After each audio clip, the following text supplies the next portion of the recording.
Well, here at Mount Panorama, O'Brien continues to lead this 5-lap journey for Group N cars. He's being hounded by Mann, our pole sitter, doing a real race in two thus far. Yes, they're driving them particularly well. They're drifting through the fast corners, being a little bit careful in some of the tighter corners, but both drivers are doing their best. You can see John Mann fighting the wheel there of his 65 Mustang, and first of the XU1s coming in. Michael Donoghue. Yeah, Michael Donoghue, who has been very competitive in the AMS car series this year.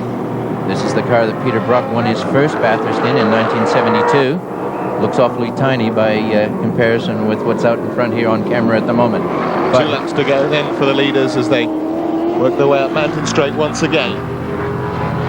And it's been a fascinating battle as we now see Mann creeping a touch closer as they climb up Mountain Straight. One of the cars off to the side of the racetrack, managing to stay out of harm's way. 77 is Barry Peters. In the Jaguar Mark II, and a bit of smoke coming from beneath the Jag. Yes, a little bit of boil over there, I think. Probably a bit too much for it on a Saturday morning. It's normally a Sunday afternoon type car, but these fellows are showing that they can do it on a Saturday morning. And here we have Peter O'Brien coming up into BP cutting, very closely followed by John Mann. Mann getting very serious now, realizes that laps are starting to run out. Yeah, this time Mann is a lot closer after they've been up Mountain Straight. That's where O'Brien's advantage has been, but he seems to have lost it on this lap. And this is where Mann is much quicker over the top. He's definitely being aggressive here now, and you can see O'Brien hanging on there, and he's going to try for it, coming through here, through Castro Curve. He's done it. And the right line. So Mann assumes control of this event. About 1.5 laps now remain. One gets a feeling O'Brien's not going to sit back and take that lightly, though. No, he'll be chasing him right down through the dipper and hoping to be right on John Mann's bumper bar at Forest Elbow. But a very nice piece of driving there from John Mann, showing his expertise over many years of driving touring cars in Australia. And here we go, down through the S's. On the approach to Forest Elbow, John will want to be making this nice and clean so he can get a bit of a break. He knows he's got almost another leader on him, behind him, in the form of that 351 under the bonnet of Peter O'Brien. Mann used all the road there as they came out of Forest Elbow. And second place man has a problem. Yes, he's overcooked it somewhere along the line. Starting to slow down appreciably, which Mann won't be too concerned about. He says, see you later. Yes, one of the worst problems with these cars was oil surge, and Peter O'Brien might have just been feeling his engine nicking up. It could have been, let's hope, something less dramatic, but oil surge on these cars on Mount Panorama was a real problem.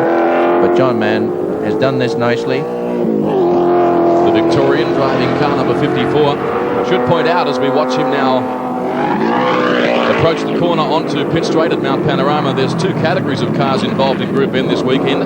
Group NB, the cars manufactured up to 1964, and Group NC, which covers the period between 1965 and 72, hence the arrival of cars like the XU1s as a part of this category. And we're now on the last lap. Yeah, John Mann goes on to his last lap. And we have a new second place man because Robert Tweedy has moved up. O'Brien looking out to see what's happened to him, but obviously fairly terminal looking problems there for him with the 71 Falcon. Yes, I'm sure he's had an engine nip up on him, and he's felt discretion's the better part of valor. But a nice run by John Mann. He hasn't got the flag yet. Anything can happen, but he fought hard to get into this position, and there he is. This model car in the hands of Pete Gagan won many Australian Touring Car Championships, and Pete setting some fabulous records around the country. 8.5 second lead, and just to give you some idea, he's not letting the pace up at all. He's still running around 2 seconds quicker than he qualified. Most drivers, when they've had a hard run, are always almost fearful that the ghost of the enemy is going to come back and haunt them on their back bumper bar, so they don't really give up. I think he probably backed off a little bit by comparison with that last lap, but a very nice passing move here by John Mann a lap ago.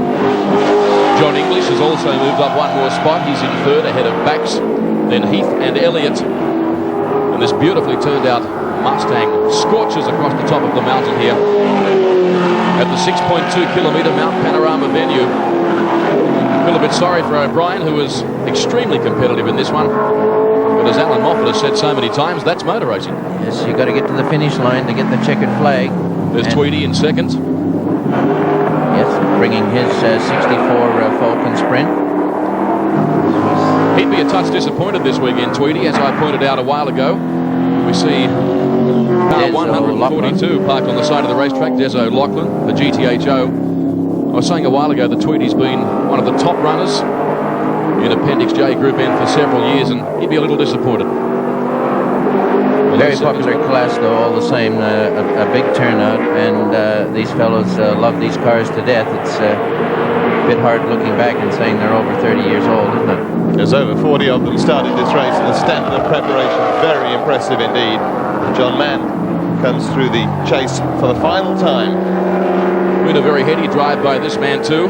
He was chasing O'Brien for a couple of laps, kept his cool, and waited for the ideal passing opportunity. And here he comes now in the Mustang, one corner to negotiate in this Group N Classic Touring Car event at Mount Panorama. Exits now onto pit straight, and checkered flag for John Mann. Outstanding drive, has been the dominant force here in this category right throughout the week. And he's really reinforced his superiority, winning by a margin in excess of 5 seconds in the end. Now recapping the top 5 in that Group N event. John Mann, the winner. Robert Tweedy in second. The Ford Mustang of John English third. Then Lloyd Bax and Alan Heath rounding out the top